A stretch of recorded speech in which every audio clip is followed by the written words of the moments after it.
Assalamu alaikum, dear students. So we are going to start a new unit today, which you can guess from this slide. It is acid-base balance. So what we are going to study in this unit will be the basic terms and definitions and the brief review of the physiological mechanisms for regulation, including the chemical buffer systems and the renal mechanism and the respiratory mechanism for the regulation of acid base balance. And then we will be briefly doing the classification of acid base imbalances, and then in the end the arterial blood gas interpretation for the acid base disorders. So what is an acid? An acid is a chemical substance which contains hydrogen ions or a hydrogen containing substance which dissociate in the solution to form hydrogen ions. ठीक है. So any ionic or molecular substance which can act as a proton donor is known as an acid. There are two types of acids: strong acids and weak acids. The strong acids are HCl, H2SO4, H3PO4, and the weak acids include carbonic acid, H2CO3, and acetic acid, which is CH3COOH. And then comes the variety of volatile acids and fixed acids. The volatile acids mean those acids which are unstable and quickly evaporate, diffuse in the gaseous form. They are and their amount in the body is equal to 20,000 milliequivalent per day and produced by oxidative metabolism of carbon dioxide, carbohydrate, fat, and protein in the form of carbon dioxide. So, on the average, 15 to 20,000 millimole of carbon dioxide is produced per day, and this carbon dioxide is excreted through lungs. And then comes the fixed acids. The fixed acids, these cannot quickly dissociate and evaporate through the solution in the form of a gas, and hence they are known as the fixed acid. They need kidneys to excrete them or get rid of from the body. Their amount is 1 milliequivalent per kg per day, and they do not leave the solution form once produced. They remain in the body until eliminated by kidneys. Examples include sulfuric acid, phosphoric acid, and organic acids. They are most important fixed acids in the body, and they are generated during catabolism of amino acids. For example, oxidation of sulfhydryl groups of cysteine and methionine, and then phospholipids, hydrolysis, and then nucleic acid metabolism. And from all these volatile and fixed acid, the physiologically important acids include carbonic acid, which is a volatile one, and then the phosphoric acid, which is a fixed acid, and then pyruvic acid and lactic acid. Both of these are the products of glucose metabolism. And then what is a base or an alkali? A base or an alkali is defined as a chemical substance which can accept a proton or hydrogen ion. Any ionic or molecular substance which acts as a proton acceptor, this is known as a base or an alkali. There are strong alkalis, for example, sodium hydroxide and potassium hydroxide, and then there are weak alkalis, for example, sodium bicarbonate, ammonia, and sodium acetate, CH3COONA. And among these, the important physiologically important bases include the bicarbonate ion and the biphosphate ion. So the bases, the weak bases, they are negatively charged. And what is a buffer? Buffer, it is a mixture of an acid base solution or which has an ability to balance changes in pH. So the ability of an acid-base mixture to resist sudden changes in pH is known as buffer. Buffer is a solution of weak acid and its corresponding salt. Buffer resists a change in pH when a small amount of acid or base is added into it. By buffering mechanism, a strong acid or a strong base is replaced by a weaker one. So here you can see the pH scale. The 7 is the neutral pH, that is the middle one, and when we go towards the left side, the pH decreases and the solution becomes more and more acidic. And if you come towards the right side, the pH increases and the solution becomes more and more alkaline. So pH is defined as the negative log to the base 10 of molar concentration of hydrogen ions, and since the molar concentration, the log and of the molar concentration is in negative, so if the hydrogen ion concentration increases, the pH decreases, and when the pH decreases, the solution becomes more acidic, and if the hydrogen ion concentration falls, the solution becomes more basic or alkaline and the pH increases than 7. And what is the normal body pH? The homeostasis of the pH is tightly regulated, and that of extracellular fluid is 7.4, and the normal range of pH in the blood is 7.35 to 7.45.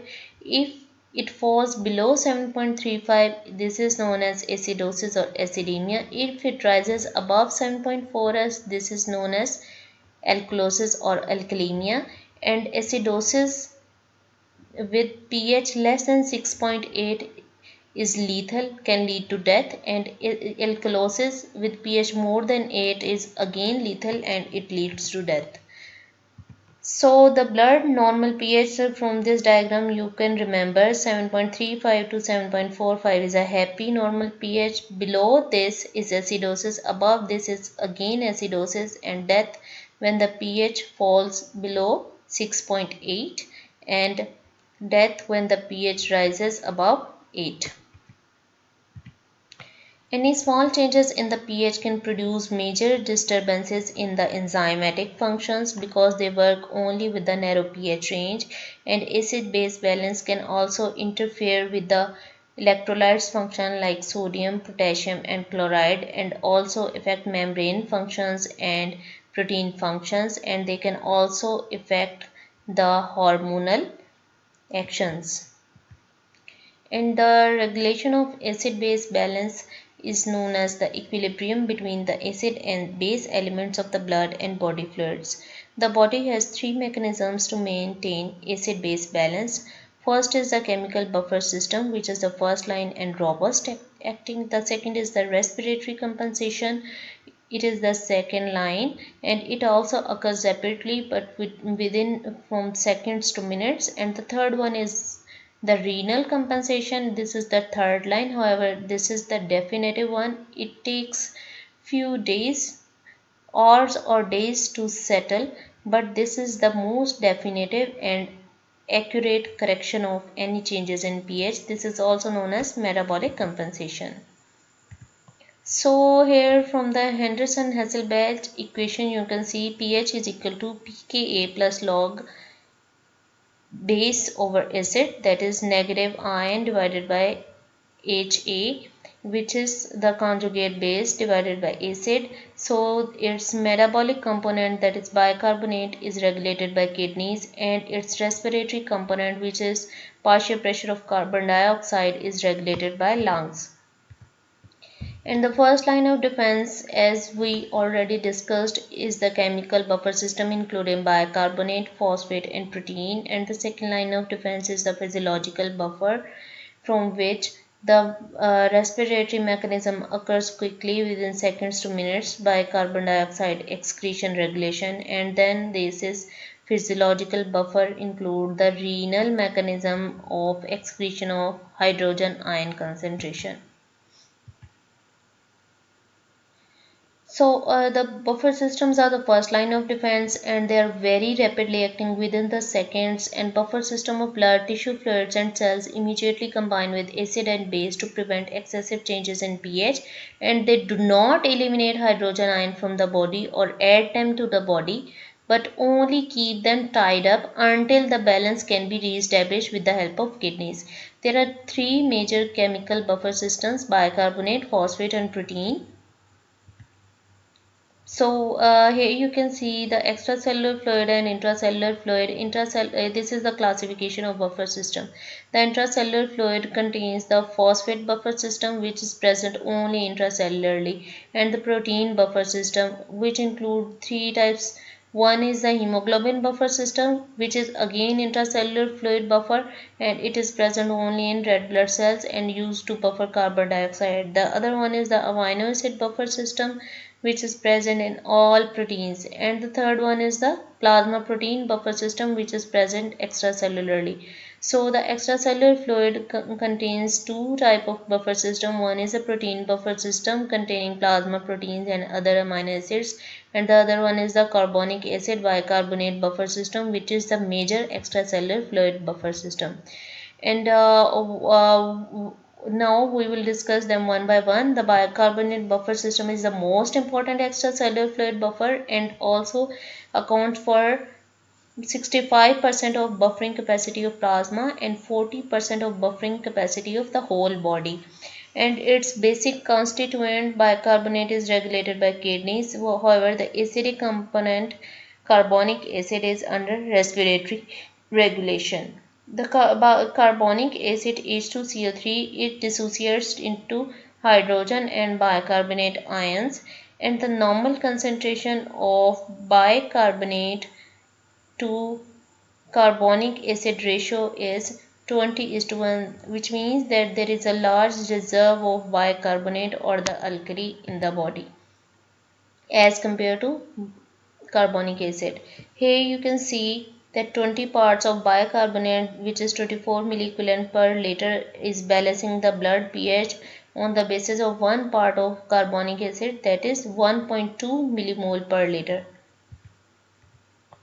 So, what is the mechanism of action of bicarbonate buffer system? If in case a strong acid is added into the blood, this strong acid will release hydrogen ions, which will combine with bicarbonate to form carbonic acid, which is a weaker acid. Hence, there will be slight or only less changes in pH solution.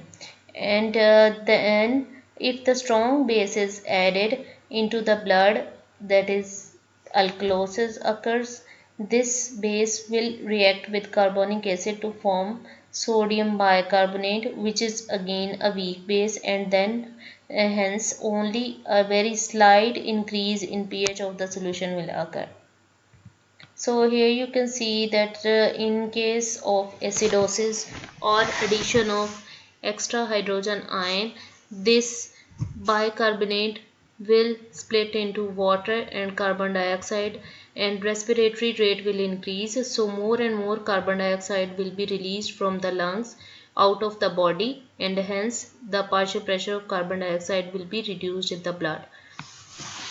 And also from the kidneys there will be more excretion of hydrogen ions, and the other buffer systems will also accept this hydrogen ion and neutralize them in order to compensate for any fall in pH.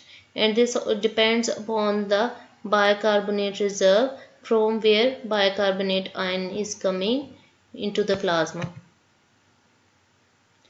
Then in response to the alkalosis, in case of alkalosis, there is an excess of bicarbonate ion which will be taken up in the bicarbonate reserve, and the hydrogen ion, in case of alkalosis there is decreased hydrogen ion concentration, so the kidneys will generate more hydrogen ion, and the other buffer systems will also release some more hydrogen ion to compensate for any fall in any rise in pH, and also the respiratory rate will be decreased, leading to less excretion of carbon dioxide from the body in the form of respiration. This carbon dioxide will stay within the bloodstream and combine with water to form carbonic acid.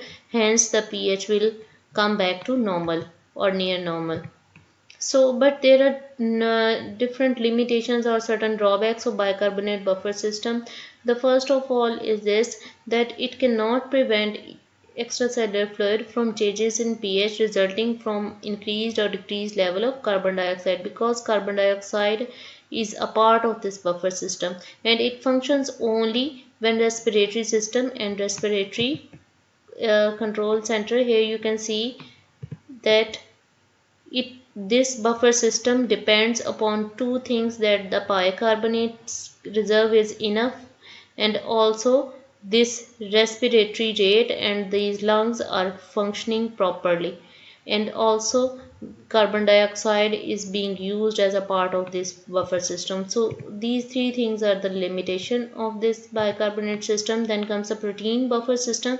Plasma proteins in general and hemoglobin specifically are an important buffer system and play an important role in buffering carbon dioxide. There are about 700 grams of hemoglobin in the blood of an adult person, and deoxyhemoglobin is a better buffer than oxyhemoglobin.